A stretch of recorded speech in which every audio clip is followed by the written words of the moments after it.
Bonjour à tous. On va pouvoir commencer parce que comme ça nous permettra de ne pas perdre trop de temps. Donc on va commencer cette jolie session sur naître avec la mucoviscidose à l'ère des modulateurs par une présentation de Mélanie Ribaud sur thérapie fétale par Kaftrio et Ileus méconial. Merci beaucoup.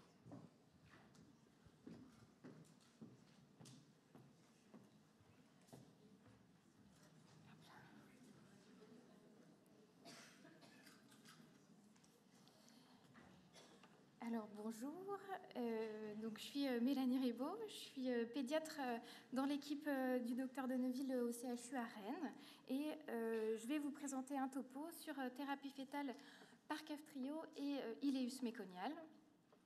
Donc pour commencer, je voulais juste refaire un tout petit peu d'histoire. Effectivement, à l'arrivée des modulateurs, on s'est assez vite rendu compte de la révolution que ça représentait pour la prise en charge et le devenir des patients atteints de mucoviscidose. Et puis, assez rapidement, à l'arrivée de ces modulateurs, on a vu aussi un nombre des grossesses des mères atteintes de mucoviscidose augmenter. Et donc, des études apparaître de mamans sous modulateurs qui menaient des grossesses à terme. Donc, la première étude que j'ai trouvée, elle remonte à 2016 et elle fait état d'une jeune femme de 25 ans qui va mener une grossesse sous Ivacaftor jusqu'à son terme et qui va donner naissance à un enfant en bonne santé. Et ce premier case report, qui est assez court, va effectivement juste faire état du cas et ouvrir la porte à d'autres observations. Les suivantes, en 2018, rapportent l'exposition fétale d'un nouveau-né, exemple de mucoviscidose encore une fois, dont la mère est traitée par Orkambi pendant toute la grossesse et pendant les 6 mois qui suivent par l'allaitement maternel. Encore une fois, ça mène à un accouchement à terme d'une petite fille en bonne santé. Ce qu'on retrouve dans cette étude, c'est surtout la surveillance accrue du bébé sur le plan du bilan hépatique et du bilan ophtalmologique.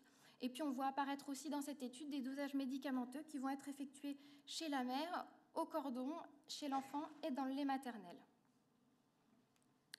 Concernant le Kaftrio, les premières études qu'on retrouve sont en 2021 et elles font état également de mères porteuses de la mucoviscidose traitées par Kaftrio, et donc elle relate l'exposition d'enfants non atteints de mucoviscidose, surtout pour mettre en évidence qu'il n'y a pas d'effets secondaires liés au traitement, sachant que ces bébés, comme on le voit sur le graphique tout en bas, sont exposés tout au long de la grossesse et également pendant l'allaitement maternel. On a en 2023 aussi une publication qui va spécifiquement s'attacher à l'étude du passage transplacentaire du Kaftrio par le biais d'un cas rapporté. C'est une femme, encore une fois, atteinte de mucoviscidose, qui est traitée par Kaftrio pendant sa grossesse. Elle va accoucher d'un enfant, cette fois atteint de mucoviscidose, homozygote delta F508, qui lui ne va pas présenter de complications digestives pendant la grossesse, qui va naître suffisant pancréatique, avec un bilan hépatique normal, un test de la sueur à 60, une trypsine immunoréactive à 37.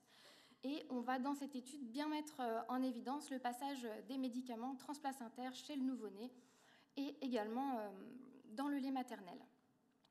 Donc la perspective de cette étude, elle pose la question de la préservation de la fonction exocrine pancréatique grâce à l'administration du Kaftrio anténatal. Et l'Ileus méconial, quelle est sa place dans tout ça?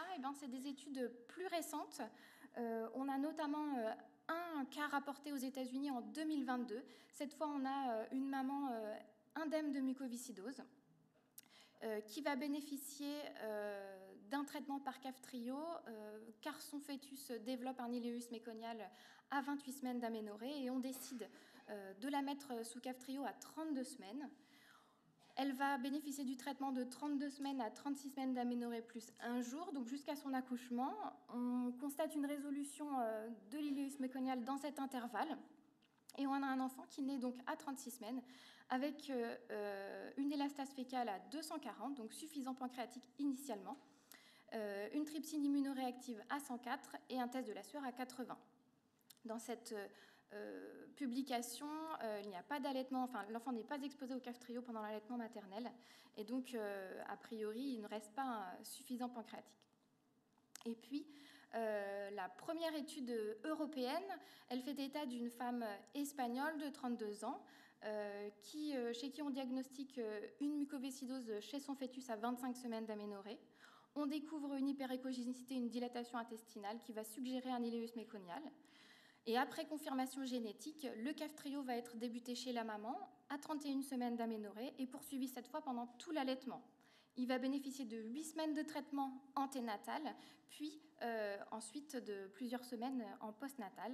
Et donc, le traitement semble permettre la disparition de l'ileus à 39 semaines d'aménorrhée et on a la naissance d'un enfant eutrophe et qui est aussi suffisant pancréatique avec un test de la sueur aussi à 80 et une trypsine plutôt aux alentours de 50. Alors juste l'ileus méconial en quelques chiffres pour replacer les études dans leur contexte. L'ileus méconial, il est présent chez 20% des patients atteints de mucoviscidose, soit sous une forme simple avec une obstruction de l'iléon terminal et de l'intestin grêle par du méconium visqueux et une dilatation des anses intestinales secondaires, ou sous une forme complexe qui peut conduire à des complications telles qu'un volvulus, une nécrose ischémique, une atrésie intestinale ou une perforation. Il est le plus souvent associé à des mutations CFTR de classe 1 à 3. Un enfant chez qui on détecte en anténatal un intestin hyperéchogène, décalcification péritonéale va obligatoirement bénéficier de recherches génétiques chez les parents, puis chez le fœtus si les parents sont porteurs. Et enfin, ce que l'on sait déjà de l'ileus, c'est qu'il survient la plupart du temps au 3e trimestre de la grossesse, que dans la plupart des cas, les dilatations intestinales ne rentrent pas dans l'ordre spontanément. Et le patient qui présente un ileus méconial pendant la grossesse a un risque majeur de morbidité gastro-intestinale future et que pour certains d'entre eux qui présentent un ileus méconial complexe, il requiert un traitement chirurgical et donc un risque de complications à long terme.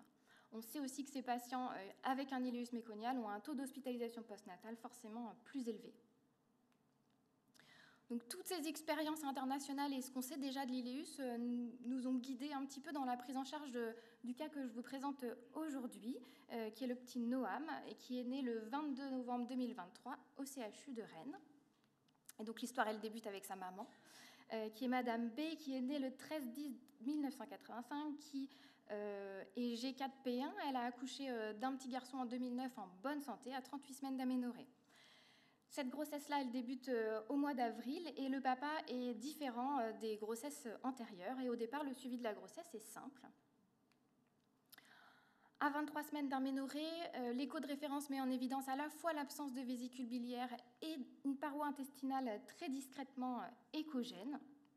Les parents vont donc bénéficier, comme il est d'usage, d'une consultation génétique et de recherche de mutations. Des mutations à l'état hétérozygote delta F508 sont retrouvées chez les deux parents, ce qui va conduire un mois plus tard à une amniosynthèse et qui va mettre en évidence un fœtus effectivement porteur de 2 mutations delta F508. Les parents vont donc être reçus au CRCM par le pédiatre pour l'annonce du diagnostic le 29 septembre. Et à ce moment-là, les parents se questionnent sur la réalisation d'une interruption médicale de grossesse lorsqu'on leur expose les complications possibles dans le cadre des mutations de leur enfant. Et puis finalement, ils vont décider de maintenir la grossesse en l'absence de complications immédiates.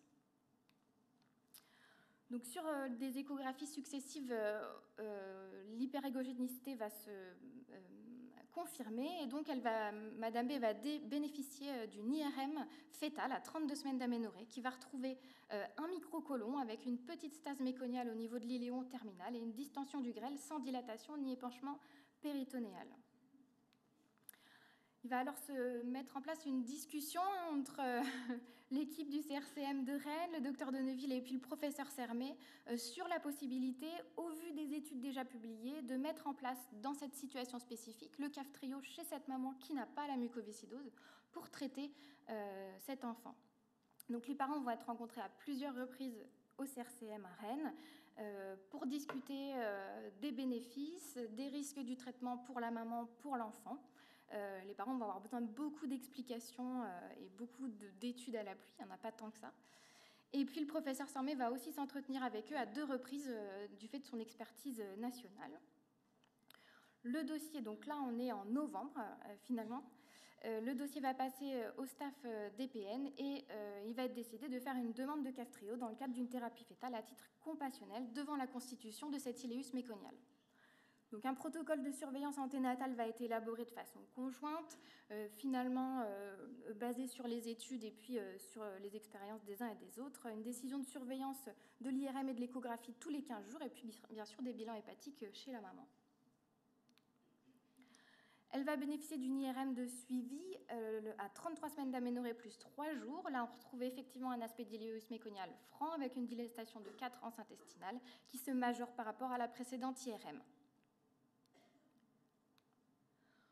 Devant cette aggravation du tableau clinique, la demande de Kaftrio est formalisée avec un argumentaire pédiatrique détaillé du professeur Sarmé et du docteur Donneville en collaboration avec le professeur Burgel. Et la demande de Kaftrio compassionnel est faite à la CNAM. On va obtenir assez rapidement un accord de la CNAM pour que cette maman débute le traitement environ une semaine après la demande.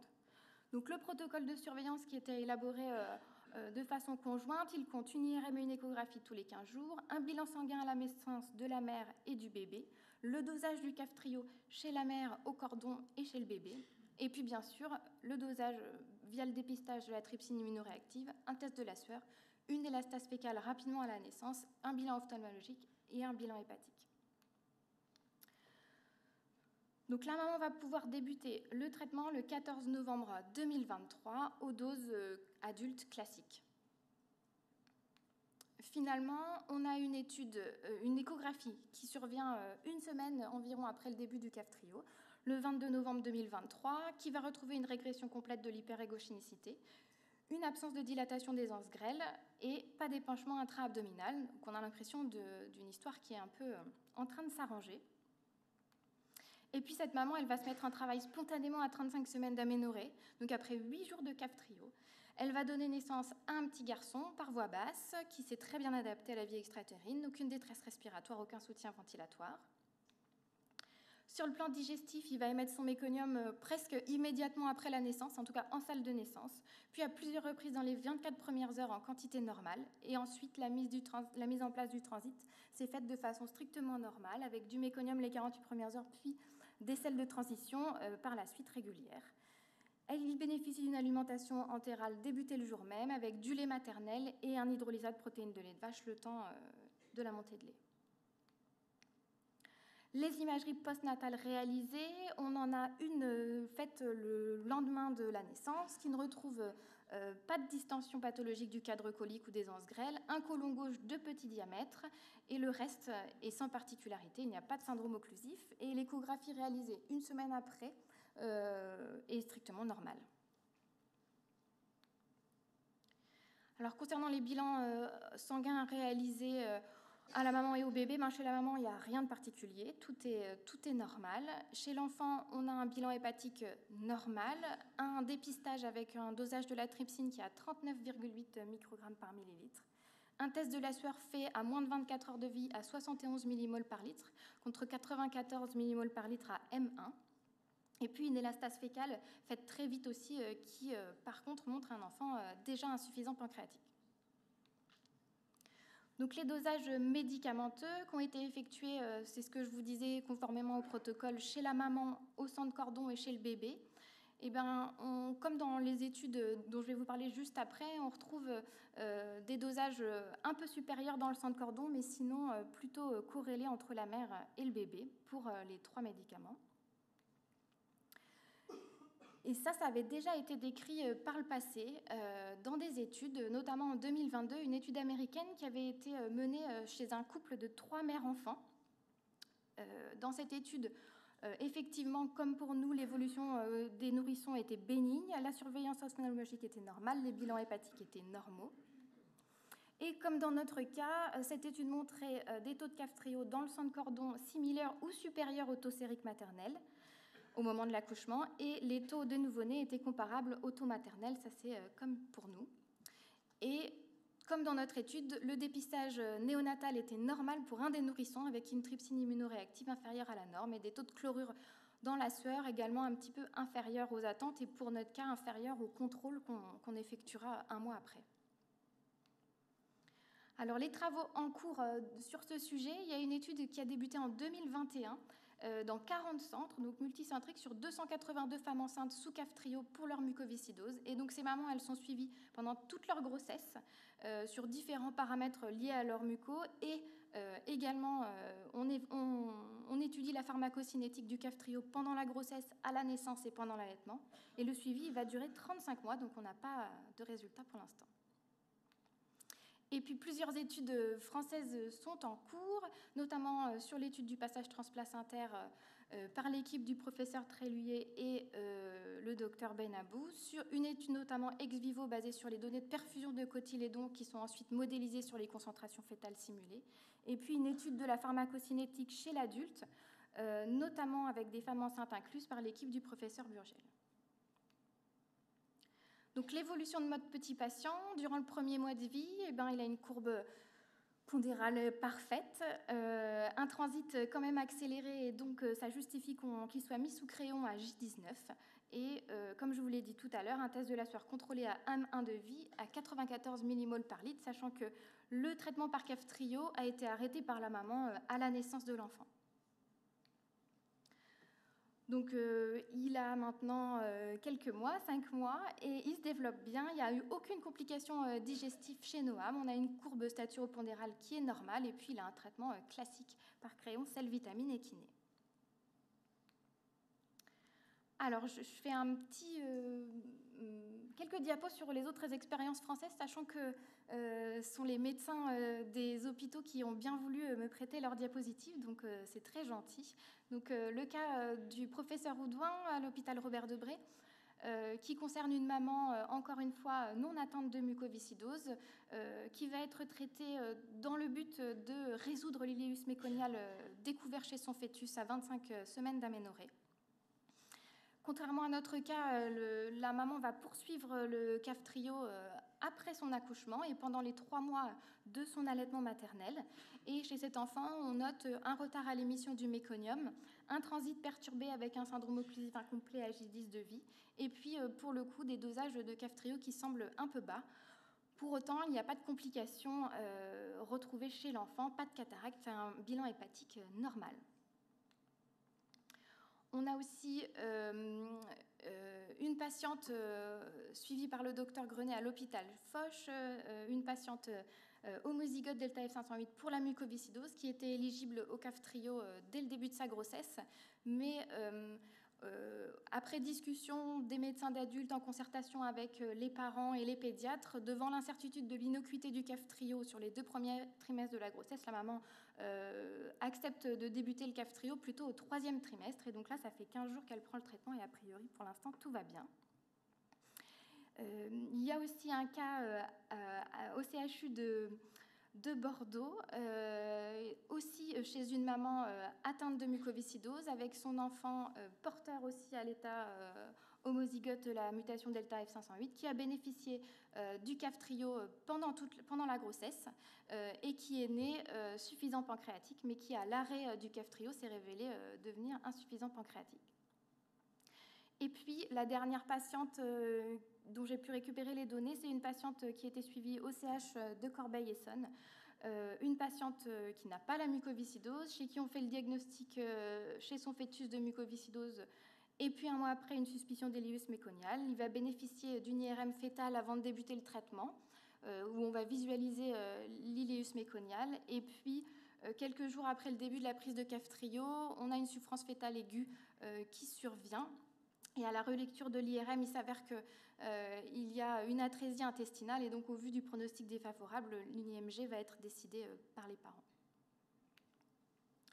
Donc ça, c'est juste la diapositive sur la surveillance des bébés exposés au Kaftrio qu'on a tous reçus, mais je ne vais pas en parler parce qu'il y a des topos les jours suivants qui vont beaucoup plus détailler cette problématique. Et puis l'algorithme de surveillance au cours de l'allaitement, c'est pareil, ça va être traité ultérieurement. Et donc, je voulais terminer cette présentation en posant un petit peu les enjeux éthiques de la thérapie fœtale par Kaftrio. Effectivement, sur tout ce qu'on peut lire, on a l'impression que c'est plutôt en faveur de l'intérêt de l'utilisation du Kaftrio lors du survenue d'une complication telle qu'un ileus méconial pour éventuellement permettre la résolution de cette complication in utero. Mais on s'est effectivement aussi rendu compte qu'il fallait des protocoles de surveillance harmonisés et précis, notamment la réalisation d'une IRM avant traitement avec une lecture spécifique par un radiologue habitué pour éliminer des complications qui contre-indiqueraient la mise en place du CAF-TRIO, telles qu'une atrésie intestinale ou un volvulus. Une surveillance IRM et une échographie toutes les 2 ou 3 semaines. On se pose aussi la question de discuter une hospitalisation de la maman les 48 premières heures de sa prise du traitement pour vérifier la tolérance fétale et maternelle, la surveillance du bilan hépatique de la maman, de l'enfant bien sûr, et l'examen ophtalmologique du bébé par la suite. Et puis les autres questions soulevées, c'est est-ce qu'il faut poursuivre le CAF-TRIO pendant l'allaitement ? Est-ce qu'il y aurait un bénéfice à débuter le CAF-TRIO chez le fœtus atteint dès le diagnostic, même en l'absence de complications ? Est-ce que ça permettrait à cet enfant d'être suffisant pancréatique, de préserver sa fertilité ? Et puis, de l'autre côté, quels sont les risques à donner le traitement par CAF-TRIO in utero de façon prolongée chez un enfant dont le cerveau est en développement sur l'apparition de troubles du comportement qui sont actuellement en cours d'étude et qui ont été repérés chez des enfants jeunes sous CAF-TRIO. Et puis, quid de la iatrogénie sur un traitement long, de la survenue de cataracte. Et puis, bien sûr, les effets secondaires sur la maman à long terme, sachant qu'elle n'est pas atteinte de mucoviscidose. Merci beaucoup. Et puis, je remercie particulièrement le docteur Deneville et le professeur Sermet et tous ceux qui m'ont aidé à faire ce topo.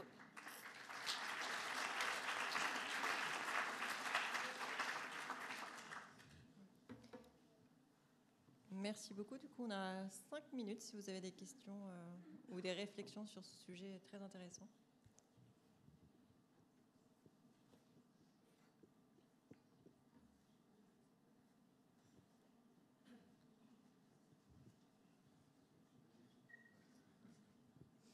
Merci Mélanie, Philippe Rex de Lyon. Très intéressant, hein, vraiment. Donc, c'était vraiment important que toute la communauté muco soit au courant de ces cas français. Ce qui est important aussi, c'est que vraiment il y ait des discussions avec le centre coordonnateur, le centre constitutif pédiatrique, parce que c'est vrai qu'il faut quand même qu'on arrive à avoir une expérience nationale et une conduite à tenir qui soit homogène. Donc ça, c'est vraiment important. Il ne faut pas faire les, entre guillemets, apprentis sorciers dans son coin. Et puis surtout quand même, je ne sais pas s'il y a des gens de Genève j'ai entendu qu'il y avait des Belges, je me dis peut-être qu'il y a des Suisses, mais j'ai été mis au courant de façon assez indirecte d'un enfant né justement à Genève et pour lequel le CAF-TRIO a été poursuivi, mais vraiment immédiatement après la naissance. Pour les nouvelles que j'ai, au moins, il doit avoir 9 ou 10 mois. J'ai eu une fois les parents par téléphone. Il est toujours suffisant pancréatique, il grossit très bien et il n'a pas de kiné respiratoire et il va bien. Donc c'est vrai que c'est un peu la deuxième étape finalement de cette prise en charge, aller au-delà en période postnatale immédiate et pouvoir débuter les modulateurs vraiment très très tôt. Merci beaucoup en tout cas, c'était vraiment très intéressant. Merci.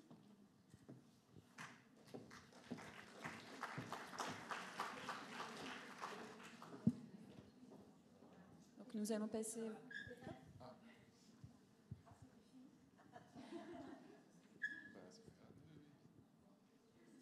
Oui, pardon, je suis désolée, hein, j'ai une petite question. Bon, peut-être que j'ai loupé des choses, mais dans les cas que vous avez présenté des enfants qui n'ont pas présenté d'ilus méconial, mais qui ont pu être suivis juste après, il y a eu 2 cas où il y avait un test de la sueur qui était positif, même s'il était attendu plus positif que ce qu'il était. Ils étaient quasiment tous positifs, en fait. Et est-ce que ce n'est pas un peu surprenant par rapport justement à ce qu'on observe chez les patients qu'on met sous CAF-TRIO qui répondent et qui ont, pour un certain nombre, un test de la sueur qui perd des points Nous, il a été exposé très peu de temps, hein, 1 semaine. Mais pour les études américaines où ils ont été exposés beaucoup plus longtemps, ils n'ont pas des tests de la sueur négatifs non plus, aucun, même ceux qui ont été exposés plusieurs mois. Et il n'y a aucune explication à ça dans les pourtant des mutations classiques, répondeuses. Et ça, je ne sais pas pourquoi. Il n'y a aucune explication dans les études de la positivité du test de la sueur. Et je n'ai pas de contrôle après. C'est-à-dire que nous, on a recontrôlé à 1 mois, mais dans les études que j'ai retrouvées, j'ai pas les tests de la sueur à 1 mois, 2 mois, ceux qui sont sous allaitement maternel. J'ai pas de cinétique de test de la sueur, donc je ne sais pas s'ils baissent. Est-ce que c'est peut-être ça qui serait intéressant d'avoir justement sous allaitement maternel? Est-ce que ça c'est différent que... Oui. Après, celui de Genève, est-ce qu'il avait un test de la sueur négatif? Je ne sais pas. Voilà. Ah oui. Et celui de Robert Debré, finalement, il y avait les... Non, il y avait non, pas. j'ai pas. Ouais, d'accord. J'avais pas les données, du coup. D'accord. Merci.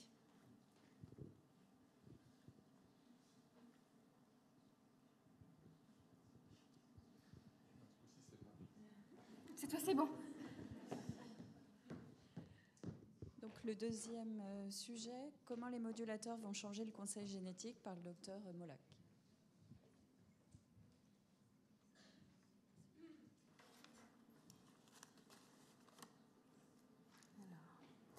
Bonjour à tous, je suis Clémence Molac, je suis conseillère en génétique à l'hôpital Cochin et je remercie les organisateurs de m'avoir invitée à vous présenter ma vision de l'évolution du conseil génétique à l'ère des modulateurs. Alors pour commencer, je vais vous présenter ou vous représenter pour ceux qui connaissent déjà le conseil génétique, déjà à qui il s'adresse, à tous les couples qui ont un antécédent personnel ou familial d'une maladie génétique ou d'une anomalie génétique.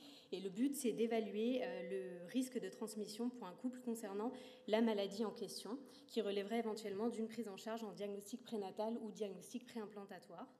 Le rôle des conseillers en génétique, c'est vraiment d'accompagner le couple durant toutes les procédures génétiques, de leur expliquer les résultats génétiques, les implications de ces résultats et les options de prise en charge. Le rôle du conseiller en génétique, c'est vraiment d'accompagner le couple et de faire le lien entre les différents intervenants, les médecins, les patients, les laboratoires, le centre pluridisciplinaire de diagnostic prénatal et le centre de diagnostic préimplantatoire. Donc, il y a plusieurs situations qui nous amènent à prendre en charge les couples pour un conseil génétique de mucoviscidose. D'abord, bien sûr, les parents d'un enfant atteint de mucoviscidose pour un projet de nouvel enfant. Ensuite, les apparentés et leurs conjoints d'un adulte ou d'un enfant atteint de mucoviscidose, donc les frères, sœurs, cousins, cousines. Et évidemment, les patients adultes eux-mêmes atteints de mucoviscidose ou de pathologie CFTR avec leurs conjoints. Et puis aussi, les parents sans antécédents initialement, les parents d'un fœtus qui serait suspect de mucoviscidose sur signe d'appel échographique. Donc, en pratique, de quelles options on dispose actuellement pour détecter et pour éviter la transmission d'une maladie génétique lorsqu'on a identifié un couple à risque élevé de transmettre une maladie génétique? Donc, vous le savez certainement, les deux grandes options qui existent, c'est le diagnostic prénatal et le diagnostic préimplantatoire, qui sont encadrés par la même loi. Donc, éthiquement, si on accepte un DPN, on accepte un DPI pour une même demande, pour un même couple, je veux dire, et vice-versa, si on accepte un DPI, on accepte le DPN. Et cette loi, elle dit qu'on peut réaliser ces procédures de DPN et de DPI à la demande du couple lorsqu'il existe une forte probabilité que l'enfant à naître soit atteint d'une maladie d'une particulière gravité et reconnu comme incurable au moment du diagnostic. Un des articles de cette loi dit que donc il faut informer la femme enceinte sur les caractéristiques de cette maladie, les moyens de la détecter, les possibilités thérapeutiques et sur les résultats susceptibles d'être obtenus au cours de l'analyse. Donc les prérequis qui sont indispensables avant la réalisation d'un DPN ou d'un DPI, techniquement évidemment c'est l'identification des variants familiaux en cause dans la maladie et aussi la validation de la recevabilité éthique de l'indication par un centre pluridisciplinaire de diagnostic prénatal. Donc pour vous détailler davantage les procédures de DPN et de DPI, donc le diagnostic prénatal peut se faire soit par prélèvement invasif, donc par biopsie de trophoblaste entre 12 et 14 semaines d'aménorrhée, ou par amniosynthèse à partir de 16 semaines d'aménorrhée. Et désormais, on utilise aussi le diagnostic prénatal non invasif, qui permet de rechercher un variant génétique paternel sur l'ADN placentaire circulant dans le sang maternel, donc par simple prise de sang réalisable assez tôt, à partir de 10 semaines d'aménorrhée, donc avant les procédures invasives. Et le diagnostic préimplantatoire, il consiste à réaliser un diagnostic génétique sur des embryons obtenus par fécondation in vitro et de ne réimplanter dans l'utérus maternel que les embryons indemnes de la maladie. Il n'existe que 5 centres en France qui sont agréés pour le DPI. Donc il y en a un à Paris, un à Strasbourg, un à Nantes, un à Montpellier et un à Grenoble, avec des délais d'attente actuellement de l'ordre de 1 à 2 ans, ce qui implique qu'on ne peut plus inscrire les patientes au-delà de 37 ans au moment de la demande, puisque passé 39-40 ans d'âge maternel, on sait que le taux de réussite du DPI devient très faible, de l'ordre de 1%, ce qui est trop faible pour embarquer les patientes dans des procédures aussi compliquées, sachant que le taux de réussite maximal du DPI, quand toutes les conditions sont réunies, de toute façon, c'est quand même pas très élevé, c'est 20%. Donc concrètement, comment ça se passe le parcours pour une demande de DPN, DPI? Lors de la consultation de génétique, habituellement, on réaborde ou on aborde les aspects génétiques, on donne des informations sur la maladie, on calcule le risque pour le couple d'avoir un enfant atteint de la maladie, et si ce risque est considéré comme élevé, on discute des options pour un projet parental, donc le diagnostic prénatal, le diagnostic préimplantatoire. Et on insiste sur l'obligation pour les couples d'informer les membres de leur famille de l'obligation de l'existence d'une pathologie génétique dans la famille potentiellement héréditaire. Donc, avant de demander au couple de se prononcer sur une demande de DPN ou de DPI, désormais se pose la question de la place et du moment de l'information sur les modulateurs, dans le cadre de la mucoviscidose, bien sûr.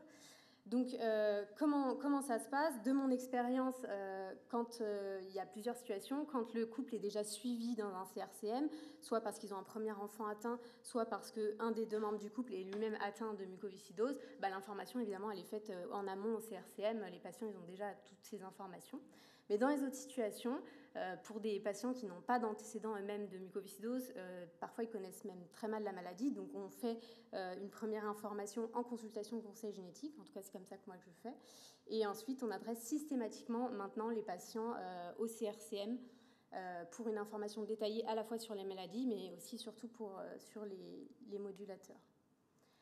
Donc moi, je vous ai parlé là de mon expérience, mais justement, d'un point de vue plus général, comment se passe l'information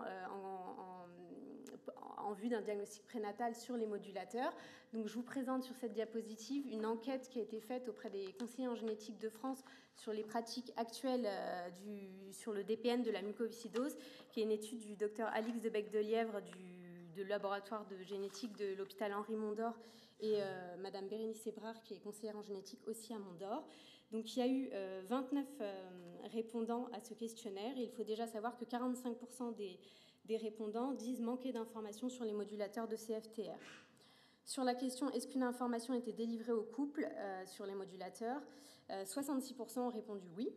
Sur l'organisation de rendez-vous avant le diagnostic prénatal avec les CRCM, environ 31% ont répondu oui toujours, et 61% parfois oui, et seulement 7% non.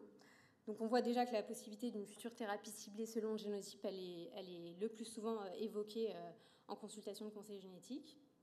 Et concernant l'organisation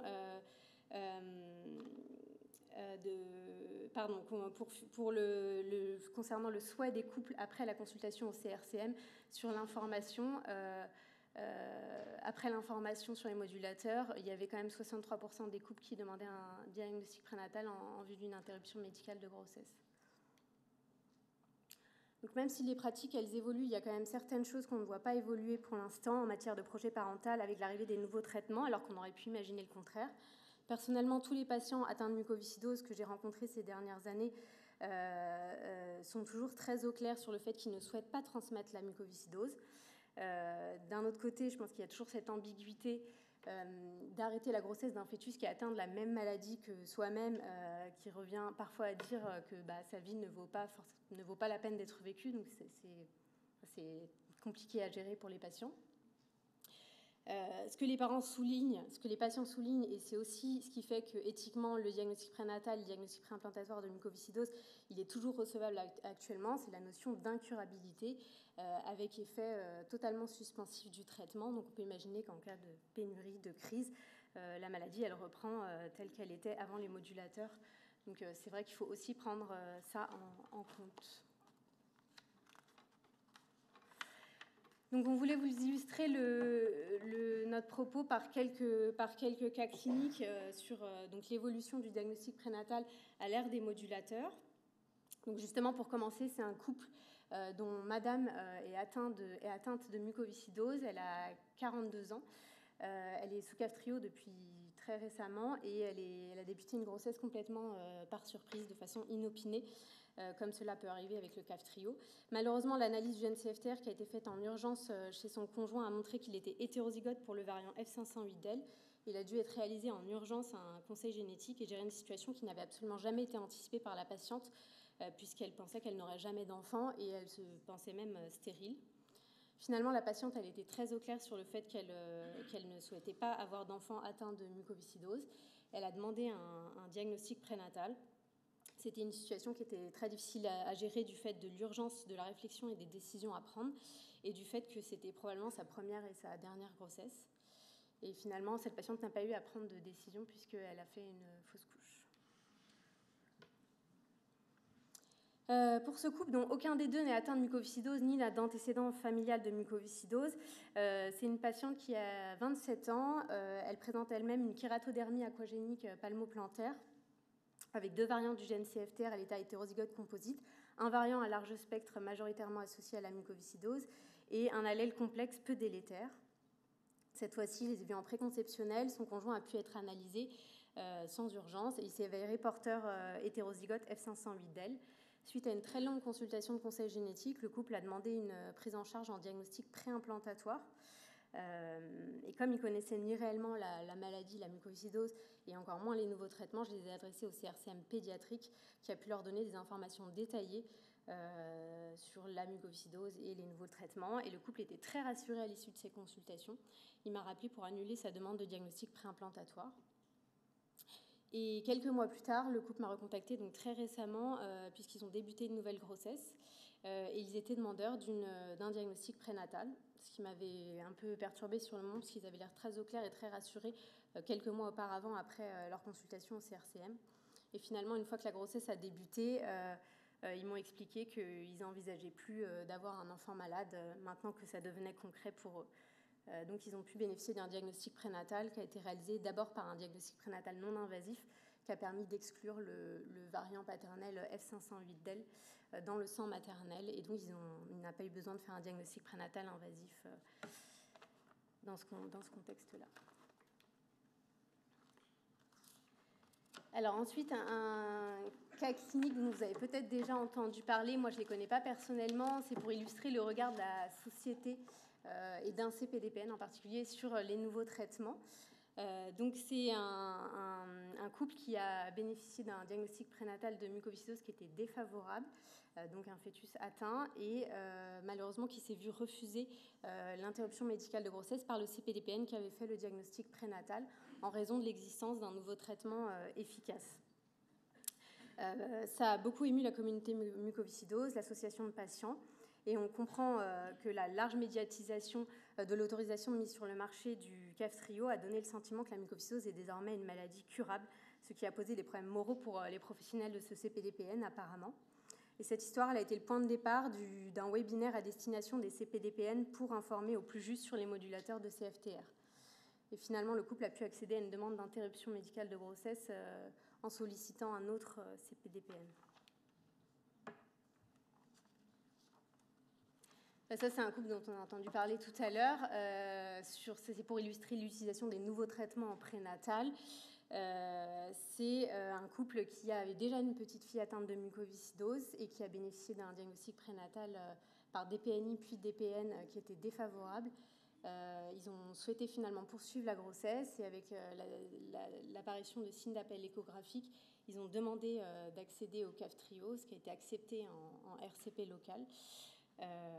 Et qui a permis la naissance d'un enfant sans ileus méconial, mais le cas vous a été présenté tout à l'heure de façon plus détaillée. Donc pour conclure, ce qu'il faut retenir, c'est qu'on ne peut pas ne pas prendre en compte les nouveaux traitements dans la pratique du diagnostic prénatal et du diagnostic préimplantatoire, sachant qu'on doit prendre en compte l'histoire familiale, le vécu familial, la représentation de la maladie,